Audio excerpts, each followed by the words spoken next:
Welcome to the Featured Anime Podcast. I'm your host, Jack. And I'm Rick.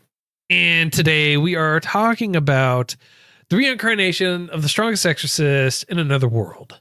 But before that, we're just talking a bunch of nonsense, kind of getting ourselves re-familiar with everything, trying to get back into the flow of everything, since it's been quite some time since we have actually streamed or talked or anything like that. If you want to catch a part of that wider conversation, you can go to patreon.com/featured anime podcast, $8 a month to get you access to that bonus content. And if you want to, if you feel so inclined, you can also check out shop.featuredanimepodcast.com.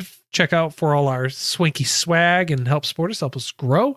And if you want to join us live on Mondays at 10 p.m. Eastern Standard Time, twitch.tv/featured anime podcast. And of course, all our information, contact information and everything like that, how you can reach out to us, make recommendations, is available on our website at featuredanimepodcast.com, or you can check out in the show notes. And now onto the meat and brotatoes. Reincarnation of the Strongest Exorcist in the World came out in January 2023. It ran all the way through April 2023. So it's still relatively new in comparison for us recording. A couple of producers for it are Clockwork Orange, Ace King Records, just to name a couple of them. Studio for it is Studio Blanc. It's 13 episodes long. It's based off of a light novel. And the genres for it are action, adventure, fantasy, and isekai. Now, basically, man, it's been so long since we've had to do this. I'm having difficulties, man. I'm having issues. I'm having problems. What the hell? Our main protagonist, Seka, before he's reincarnated into the world, he is literally the strongest exorcist in his original world, where he is betrayed and killed. Now, I highlight that because it is a very pivotal. It grounds the basis for everything that he does and all the actions that he does. So before he dies, he casts a reincarnation spell, which successfully revives him in another world. And he is a boy belonging to a wizarding family. Despite him being reincarnated in this magical world, he is actually magicless. He has no magic in the traditional sense or for anything that he does. The premise of the story is basically he is trying to live his life while not being in the foresight or being recognized as the strongest, while letting someone else kind of take the limelight from him so that way he can be in the background and not be killed again. And this story is basically his entire premise.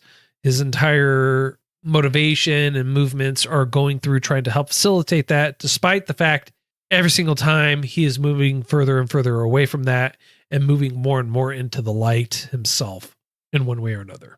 Yeah. Now, got a weird question. Yes. Given everything you've said, do you think it's a reincarnation or do you think it's a transmigration?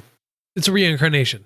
I mean, they obviously they say it, yes, but the reason I'm asking is all of the Akashi, the demons in his time, the animals in his time don't really appear anymore. Well, he wasn't reincarnated in the same world. He was reincarnated in a different world. So that, That's why when he is developing his powers, he goes, I wonder if I can summon my Akashi here, because they're technically not in the world. They're not stored in a world. They're stored in between dimensions, and he's in another world where the line for dimensions shouldn't matter. So that's why he's able to bring them there.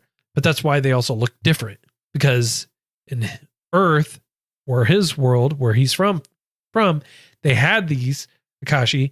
In the world he's in now, they don't in the traditional sense. They're just monsters. Okay. So the reason I'm asking is I did look it up, and I saved the tab, and it says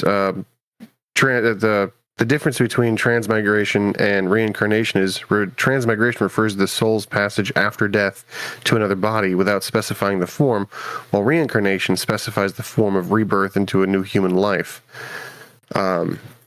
So human to human, I guess that would make sense. Right. But a lot of the stuff I've seen, I said specifically at the beginning, he casts a reincarnation spell. Yes. I understand you said that, and I was asking if you were If it was a reincarnation or transmigration. Yeah, because he's not in the same world.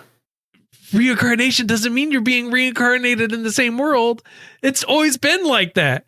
At what point has that ever been a thing? He is reincarnated. In many of the books I've read. He is reincarnated. Like literally. It is stated. Yes, I understand. It is in the genres.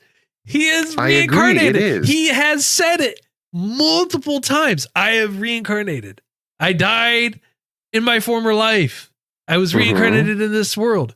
I did. At no point does he go, I was transmutated into this world for this obviously slender, sleek human body that holds no magic. No, I understand that, but a transmigration also has a characteristic of being able to slowly regain their previous skills. He doesn't have to slowly regain his previous skills either.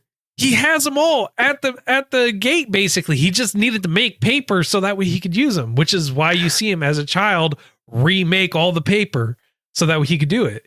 Like literally, he made paper at the beginning. No, I understand that, but he also couldn't control the dragon. So let me ask you this: why does it matter when the name of the anime is Reincarnation of the strongest exorcist in the world? Reincarnation. Let me emphasize that one more time. Reincarnation, and then he's literally cast a reincarnation spell, and he says he reincarnated multiple times. Why are you splitting hairs on this?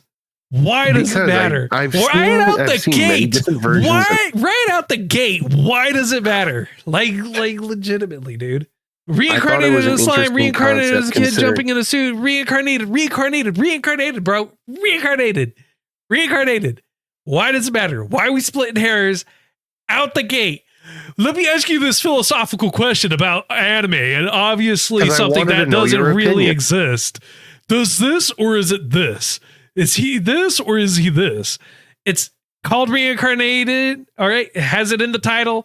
I stated it. He did it. He stated it multiple times. It's reincarnation.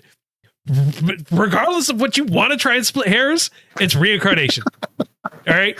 It's theme. Okay. It's everything. It's regardless of how you want to try and split hairs, bro, you have nothing working for you. You have everything working against you.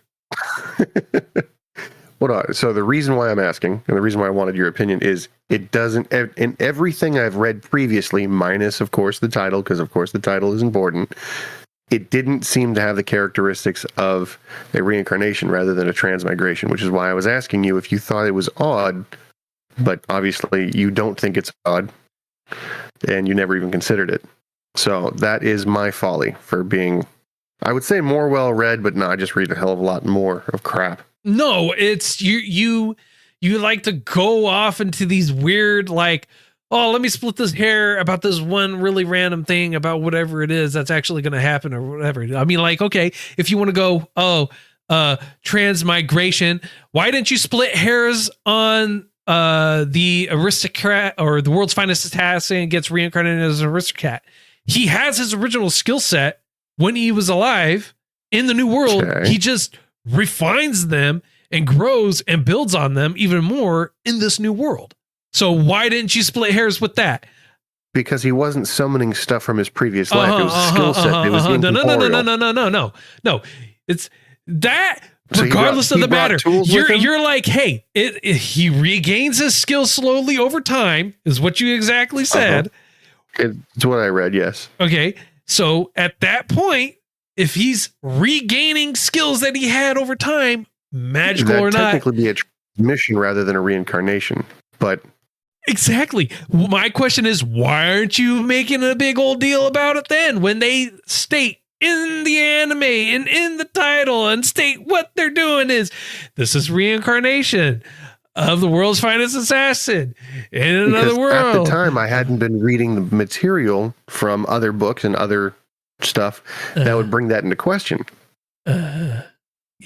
I've read several books recently that dealt with transmigration versus reincarnation, which is why I thought it was an interesting thing to ask you about, because I thought at the time, I still do, it seems interesting that he's able to bring tools from one place to another, whereas with transmigration, he's bringing skill sets. They're not things. They're well. So it is what it is. I mean, let's go with the definitions, right? Reincarnation is what? So reincarnation is. So people ask the difference between transmigration refers to the soul's passage after death to another body without specifying the form, while reincarnation emphasizes the soul's rebirth into a new human life. This particular definition would make reincarnated as a slime a transmigration rather than a reincarnation. Yes, but we're not talking about reincarnated as a slime. No, we're not, but that was an example that was brought up. Okay. We're talking about the reincarnation of the strongest exorcist So in when I another bring world. up a counter to your argument, which you brought up, we're not talking about that. We're talking about this. No, I brought it up because you brought up transmigration, and I brought up why didn't you bring it up for that or the Aristocat or all the other ones where it has it in the name, where you could have also talked about it, right? Why does it matter? Like why does it matter now? That's my question. Because the character in this particular anime was very closely mirrored in a book I was reading, and they had used transmigration as the okay. So form what of is rebirth rather than reincarnation? Right. So reincarnation is the rebirth of the human soul into another human body, right? Yep. A rebirth into a new human life, focusing on continuity of identity specifically. Okay. So what did he do at the very beginning? He died. He put a spell. I assume a spell. We don't know if he was killed or if he did the spell. He was killed and he cast a reincarnation spell at the very beginning. That's exactly what he said he was doing. I will be reborn into a new life, and I will not have this happen to me again. Okay? So, yeah. If he's stating, I am going to be reincarnated into reborn, a new life, reincarnated, right? And he is obviously reborn, specifying, not reincarnated. He is obviously specifying that he wants to be, a human with his spell. I am assuming that is what he ends up being, right? That he is a human in blood and everything like that, right? Magic aside, right? Okay. Would you say that he strongly qualifies for reincarnation? Being that the fact that he states that he is going to reincarnate when he reincarnates, all right? Would you say that he qualifies for answering your question before it is even asked? It is qualified on both counts. First episode within the first 5 minutes, and saying that he was going to be reborn. At the title of the anime that you yourself chose. It goes back to my original question. Did you think? And obviously you've answered that by saying no. You don't think it was an error. You don't think it was transmigration like I was asking if you thought it was. You think it's a reincarnation, which according to everything it is. So according to everything in the title, according to everything you said, he says reborn, but I get it. It could be a mistranslation. It could be something, but it could be how sense. I stated it as well. All right. So now you're going to take the verbiage that came out of my mouth and say, oh, well, you said reborn. The anime doesn't say reborn, but you're saying reborn. So now I'm going to split hairs and say it's reborn. And that's where transmigration really comes into play here. Your argument. Look, my argument is that it's in the name, the reincarnation of the strongest exorcist in another world. It's stated that he uses a reincarnation spell. He casts a reincarnation spell. Oh, yeah. He gets reincarnated. He says he gets reincarnated. You are correct. He does say that, yes. And the only reason I was bringing it up is I had read a book recently, again, where it was not interchangeable, but it just seemed very similar, and I wanted your opinion. Why, like, why personally, why would I care? Why would I split hairs on semantics on if it was transmigration or if it was reincarnation, bro? Well, let me tell you this right now, man. It's totally transmigration because how he reborn, he's not actually 100% human. He's only 90% human and 10% badass. Who said anything about human? Like, who said he wasn't? Did you not hear my split? 90% human, 10% badass. All right, so that's why it's not reincarnation, bro. He's supposed to be he's a transmigration. All right, it's a transmigration, bro. No, my whole question based on the method and stuff like that. It was purely just, what do you think? I didn't think we were going to go off into the tangent of you don't listen, you don't do this, you don't do that. I'm like, it's just, I've seen a very strong coincidence between, again, a book I've read and then this. So it was a curiosity to me. I wanted to know if it was interesting to you. No. Fair enough. No, not interesting. Not interesting. Does not matter. Yeah, well. So I do have a different topic, a different question. How many different races do you think there are? Obviously, we saw human, we saw elf. Do you think there's going to be dwarves and stuff like that? We obviously didn't see it in this season, but if there are other forms of magic, do you think he'll be able to have access to it? No. Why not? Specifically because he's a summoner? He's not even a summoner. He has no magic. He has spirit energy, or I forget the exact verbiage that he used on it. But that is why he can't use magic. So okay. Okay. So the Akashi's he was using, the little Shiki, then I'll have to ask your opinion on this then, because I genuinely, it doesn't make sense to me. I thought one thing and you kind of just blew it out the water. How is he able to use faux spells, if you will? I know that he's able to summon different things, like things that he's sealed in the past, but how is he able to do like form of wind, blah, blah, blah, form of water, blah, blah, blah, form of ice, blah, blah, blah?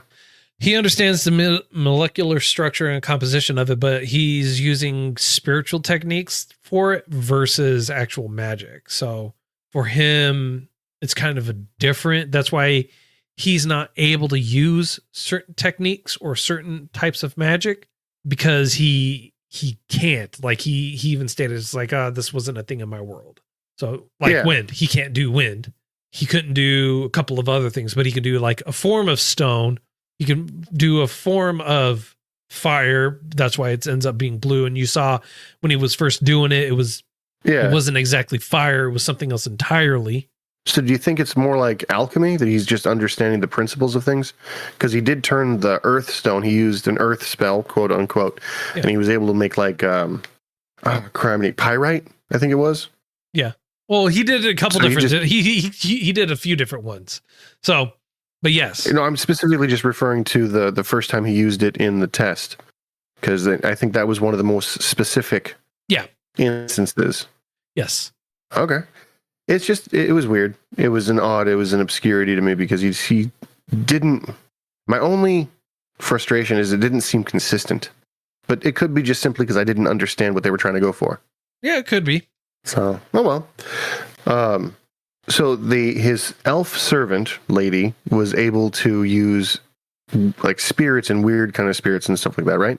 Spirits itself in general. Yes. And that, You learn more about why she's able to do that as the show kind of goes on, right? Because and she even makes some certain comments or statements about the spirits even avoiding our main character, Sega. Yeah. And at that point, you can definitely and you already can tell, like, just from the fact that one, he doesn't have any actual magical aptitude. He has no magic at all. Or the fact that the spirits avoid him altogether and he's strong and still can use his powers already makes him a unique and unusual character in and of himself. Okay. And the girl, Yifa, I would love to learn more about her background and everything like that. And you kind of learn a little bit towards the end, but it's not enough for you to really kind of understand what's going on or her true role for it. So could you go a little bit deeper in that, if possible? Like we don't know her true role. Is she like because she is an oracle of some sort, or if she's no, like how the level of importance that she is to him, like what kind of future role. So typically when you have someone that's like her kind of coasting alongside him from more than a love interest type of thing, like especially when someone's like as powerful or whatever it is as he is, like is she going to be kind of like the grounding force for him to kind of keep him on track where he stays good? Or if she ends up dying or being killed or whatever else, and he's not able to save her in time or something like that, like, is it going to push him over the edge and he's just going to go full baddie? I feel like there's a lot of emphasis for her being carried throughout, and he does and you can tell from his interactions with her all the way throughout that he is, he cares about her in a manner of speaking. Yeah. He cares about her in more than she's just a tool for me to use kind of way. And it's very humanizing. It's very nice. Yes. But it's interesting to see it start from she's an asset to I actually care about her well-being. Yes. Now, I thought it was fun. I thought it was interesting. I thought it was predictable. I mean, most of the ways we do the anime, most of the thing is obviously predictable. There's a trajectory it goes down. And I found it to be very enjoyable. There was a few different spots where I kind of wish there was more action, but I don't think it was supposed to be a shonen type, right? What? No. What? There was action, but there were times I wished there was more fighting. I wish there was more ability usage. I wish there was more fighting is one way to put it, but I wish there was more use of his abilities rather than repetition. Rather than we see all the same things. It's kind of a deus ex machina in the sense of he's got something for everything, which is frustrating. And I wished he was using what he had in a more difficult manner, but it just goes to show that he's super overbearing and he's just crazy intelligent and beyond his years, obviously. He says he has full memory of his previous life and he keeps propping other people ahead of him. Yeah. While at the same time acting recklessly. So I don't honestly know if he'd be able to not be in the spotlight, you know? Yeah. So it's weird. It's going to be a balance of if he can maintain his composure enough to hide rather than just relying on people not to be smart enough to realize. Because he basically tells a few people what's going on a few times and they're just like, oh yeah, cool. And then 2 scenes later, they're like, what happened? Who's this powerful? What? So the inconsistency seemed a bit off to me. Okay. Yeah. No, I mean, like, and there's a lot of other circumstances that are kind of revolving or surrounding the character Seki as well at the exact same time. So he is portrayed as a bastard, but in actuality, he's not. He's an orphan, and supposedly he's his brother's orphaned son. At least that's kind of the story that we're led to believe in there at the exact same time for him too. So there's a lot of backstory and information that are revolving around him and revolving around Aoife at the exact same time. That's also kind of playing a lot on it too, for how he's interacting, how he's acting, what he's doing. A lot of it is kind of being played at, so to speak. It makes sense. It definitely makes sense. But I don't know. What's one of the things that you thought, if you don't mind, what is one of the things you thought was not as important as you would think, as it should be? Phrase that for me a different way. Sorry, what do you think appeared to be important, but ultimately wasn't? Something that you're like, oh, that should have been way more important than it turned out to be. Like, for instance, the fact that they know the father, but they don't know the mother. They know, they have an inkling of his lineage, but not really, you know? Yeah, I get it. I don't know. I mean, like, it's only 13 episodes long, and I feel like they kind of trimmed the fat and left more to the imagination for you to go out and venture and look at and read and everything like that. So that way you can gain that knowledge, so to speak. Because I guess it leaves more to the imagination. Yeah, I can't think of anything where I was looking at it or where I was watching it and I go, oh, gee, I wish that played a larger, more important role than what it actually did. I mean, I at no point had that feeling, simply because, in my personal opinion, a lot of the stuff where that could have been like a big, like, oh, this is a very major, very important thing, they kind of addressed it later on. And it, instead of it being like, oh, it actually wasn't important at all, it's like, well, poo on you. I now have to either hope for a season 2, or, just go and read the manga, go read the light novel. Yeah, I agree. It just that didn't make too much sense to me. But one of the weird things that I was okay with was how he didn't ever really seem to have a hidden reason for being as strong as he was, and people were just like, oh, it's normal, it's fine. Yeah. Well, I mean, it's not that they were like, oh, it's fine. After a certain point, they just kind of accepted it for what it was. Makes sense. Why can't I? Sorry. Trying to delete a comment. Don't worry about it, man. All right. Sorry, I was slightly distracted. I lost my train of thought. Shit. Schnikes. You remember what I was saying? No, I have no idea what you were saying, man. Killing me. Okay. We were talking about most important moments and things like that we felt like were important, but they ended up not really being important. And my response was, in a matter of words, no, simply because they either wrapped it up or are kind of leaving it to you go read the source material or go and hopefully have a season 2. Okay. So do you know how many chapters there are? Because I wasn't aware of too many. Well, I haven't looked recently, but when I first saw this, because this was a rewatch for me, when I first watched it, it seemed to be very bland. It seemed to be very bland, and it seemed to be very cookie cuttery, very plain Jane, very that was kind of predictable that would end up happening. Oh, shocker, the main character is OP is all hell and strong, and all the girls want him, all the guys want to be him. No, totally, I did not foresee that at all in this anime. Now, did you watch the sub or the dub? Sub.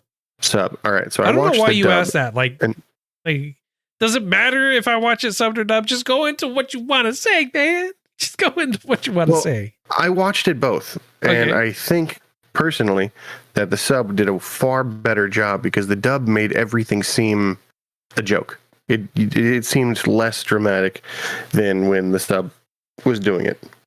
And I watched it dubbed with my wife, and we both came away kind of thinking it wasn't worth it, I guess would be a good way to put it. It was not a good watch dubbed. If you want to watch it, I'd recommend watching it subbed, for no other reason than you can't take it seriously. There's a lot of different tournaments that not different tournaments, but there was a tournament that they go to that seemed a joke. Seemed everybody was sadly underwhelming.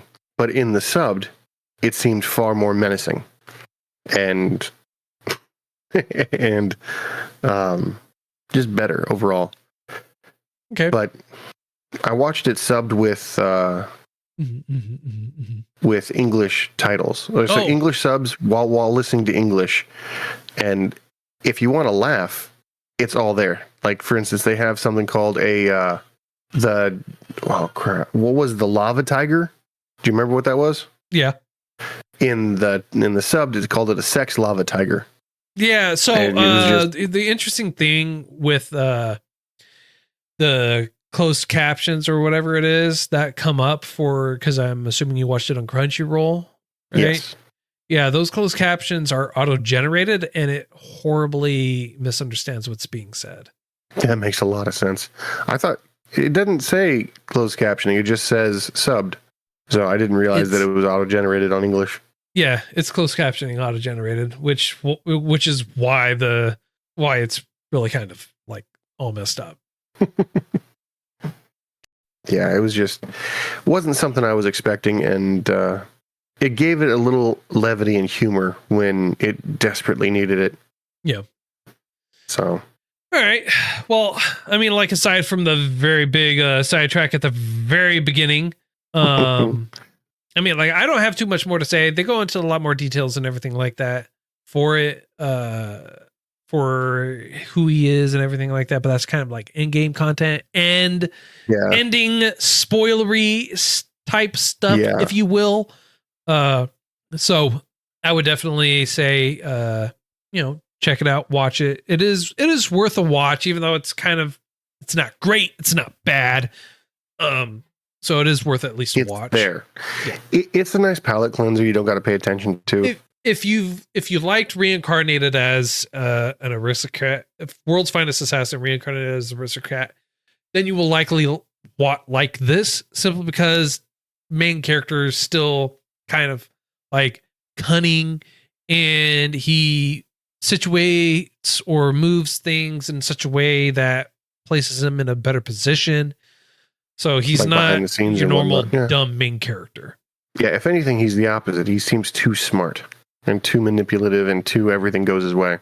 I mean, like, when you're actually a lot older than an 11-year-old, and you've had time to formulate a plan on how not to be murdered again, which I'm going to say it right now. I'm going to say that his apprentice also got reincarnated. Why? Why do you think that? Because whenever they show who the apprentice is, the face is never revealed. It's just stated that they look similar to a particular person. Okay. That's why I'm saying it. I have nothing else to base it on. I have literally nothing else to base it on. I'm just going with a gut feeling. I have nothing to back it up. It's just pure gut. That's it. I don't care about anything else. I'm not looking for facts or anything like that. I'm just like, you know what? If this happens, I'm not going to be surprised. If it doesn't happen, again, I'm not going to be surprised it doesn't happen, but I'm not going to be surprised if it does happen. That makes sense. That I would agree with that. So I think we're ready for a rating. What about you? I was kind of stewing on it for a second, just making sure I didn't have anything else I wanted to bomb, drop, throw out there, anything like that. The answer is no. I got nothing else. So, yes, on a scale of up to 10, how would you rate this anime? This would be very mid for me, so I'm going to give this 6. Very mid tier. It wasn't outstanding. It's something that I would recommend, but it's not something that I would want to watch 5-6 times in a year. Like once every 2 or 3 years would be nice. Okay. I'm going to give it a 5. Reason why I'm giving it a 5, one, they have the ending completely open. You have a bunch of questions that you are not given answers to. Story running was okay. The overall premise was kind of cookie-cuttery, but still kind of there, and was not really shocked by anything that ended up happening throughout the anime, simply because it's like, oh, look, shocking, this ends up happening. So I'm going with the 5. Okay. Next week's choice. It's recommended by Goose. And it is an anime called Samurai 7. Yep. Yeah, I think I've heard of it. Yep, me too. Kind of, sort of, maybe. Anyways, if you feel like we got something right, something wrong, or anything like that, feel we did it too much justice, not enough justice, or anything else, feel free to let us know. You can reach out to us at featuredanimepodcast.com, all our contact information and everything, how you can reach out to us, contact us, and give us recommendations are all right there for you in one nice, neat place, as well as in the show notes. And until next time, I'm Jack. I'm Rick, and we'll see you next time.